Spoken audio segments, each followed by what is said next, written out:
నా పేరు యలమంచిలి చాందిని. నేను 10వ తరగతి చదువుతున్నాను. నాకు ఒక సందేహం ఉంది. అదేమిటంటే ప్రస్తుత సమాజంలో విద్యార్థికి ఏ పాత్ర ఏ విధంగా ఉండాలో చెప్పండి. పాత్ర అంటేనమ్మా అస్తమానం మారిపోయేది కృతకమైనది ఏది ఉంటుందో దాన్ని పాత్ర అంటారు. ఆయన ఆ పాత్ర పోషించారంటారు. అంటే అది నిజం కాదు. కృతకమైనదైతే పాత్ర అంటారు, కల్పింపబడినదైతే పాత్ర కాదు. అది సత్యం అనుకో వ్యక్తి అంటారు. రామాయణంలో వ్యక్తులు ఉంటారు, భారతంలో వ్యక్తులు ఉంటారు, పాత్రలు ఉండవు. అంటే కల్పింపబడినవి కావు.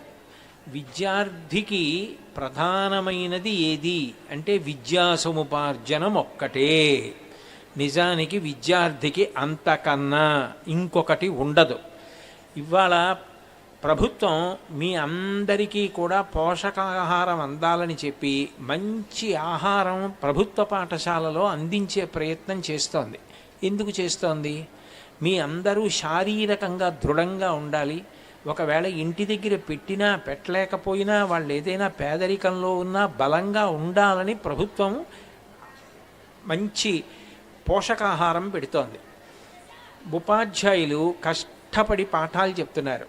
ఈ వయస్సులో ఇంకా ఇంతకన్నా మీరు చేయడానికి ఏముంటుంది? మీరు ఉద్యోగం చెయ్యక్కర్లేదు. అమ్మగారు మిమ్మల్ని ఇంట్లో పని చెయ్యమని అడగరు. ఒకవేళ అడిగినా ఏదో కొద్దిగా పని చెప్తారమ్మా, పరీక్ష వచ్చేస్తోంది చదువుకోవాలంటే, అయితే చదువుకో అంటారు. విద్యార్థిగా చెయ్యవలసిన పని ఏమిటి? విద్యాసముపార్జనమే. చెయ్యవలసింది బాగా చదువుకోవడమే. నువ్వు బాగా చదువుకున్నావు, నీలాగే పాఠశాలలో అందరూ చదువుకున్నారు, అందరికీ 100కి 100 మార్కులు వచ్చాయి. ఎవరు గౌరవింపబడతారు? మీ ఉపాధ్యాయుల్ని గౌరవిస్తారు, మీ ప్రధాన ఉపాధ్యాయుడిని గౌరవిస్తారు. డిఓ గారు మీటింగ్ పెట్టినప్పుడు ఈ స్కూల్ 100% వచ్చిందని గౌరవిస్తారు. ఎందుకని? విద్యార్థులు చెయ్యవలసిన పని చేశారు. మీరు చదువుకోవడం మానేసి అక్కర్లేని విషయాల జోలికి వెళ్ళారనుకోండి, అసలైన చదువు పోతుంది. అందుకే విద్యార్థికి ఇంకొకటి ఉండదు. నీకు ఇంకొక విషయం తెలుసా? విద్యార్థికి విద్యా సముపార్జనం చేస్తున్న వయస్సులో అసలు మహాశివరాత్రి అయినా ఉపవాసం కూడా చేయక్కర్లేదు. నేను యథార్థమైన మాట చెప్తున్నా. ఎందుకనంటే చదువుకోవడానికి కావలసినటువంటిది తినడమే. గుళ్ళోకి వెళ్ళావా లేదా అన్నదాంతో కూడా సంబంధం లేదు. మీ అమ్మగారికి ప్రదక్షిణం చేస్తే నువ్వు కామాక్షికి ప్రదక్షిణం చేసినట్టు, మీ నాన్నగారికి ప్రదక్షిణం చేసి నమస్కారం చేస్తే పరమేశ్వరుడికి నమస్కారం చేసినట్టు. ఇందాక చెప్పాను, మాతృదేవో భవ పితృదేవో భవ అని. నీకున్నదల్లా ఏమిటి? బాగా చదువుకోవడం. చదువుకోవాలి చదువుకోవాలి చదువుకోవాలి. ఇప్పుడు ఎంత బాగా చదువుకుంటావో, ఎన్ని పుస్తకాలు చదువుతావో, చదువు కోసం ఎంత కష్టపడతావో అంత మంచి పేరు తెచ్చుకుంటావు. అబ్దుల్ కలాం గారి చిన్నతనంలో ఆయన రామేశ్వరంలో ఉండేవారు. రామేశ్వరంలో ట్రైన్కి హాల్ట్ ఉండేది కాదు. న్యూస్ పేపర్స్ కట్టలు మూవింగ్ ట్రైన్లోంచి బయటికి విసిరేసేవారు. కలాం గారు ఆ న్యూస్ పేపర్స్ తీసుకుని సైకిల్కి కట్టుకుని ఆ పేపర్లన్నీ అన్ని ఇళ్లల్లో వేసి ఆ వచ్చినటువంటి డబ్బులు ఏ ఉంటాయో దాంతో స్కూల్ ఫీజు కట్టుకుని పుస్తకాలు కొనుక్కొని చదువుకున్నారు. You imagine about a man like Abdul Kalam.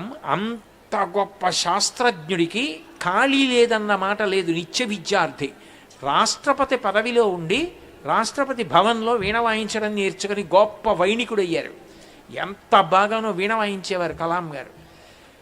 నీకు స్టూడెంట్గా ఉండగా నేర్చుకోవడం, చదువుకోవడం అంత బాగా అలవాటైతే నువ్వు రేపు పొద్దున ఉద్యోగం చెయ్యి, ఏం చెయ్యి, కాసేపు చదువుకోవడం నీకు అలవాటు అవుతుంది. నువ్వు ఢిల్లీలో తీన్మూర్తి భవన్కి వెళ్ళి జవహర్లాల్ నెహ్రూ గారు ఉన్న బిల్డింగ్కి ఆశ్చర్యపోతావు. మొత్తం ర్యాక్స్ నిండా బుక్సే. అంత ప్రధానమంత్రి పదవి చేసిన వ్యక్తి ఎప్పుడు చదువుతుండేవారు. చదవడం అంత గొప్పది. ఆ చదువుకోవడం, ఆస్వాదించడం నేర్చుకోవలసిన వయస్సు విద్యార్థి వయస్సు. కాబట్టి ఇప్పుడు మీరు చెయ్యవలసింది ఒక్కటే, బాగా చదువుకోవడమే. అంతే, ఇంకొకటి ఉండదు.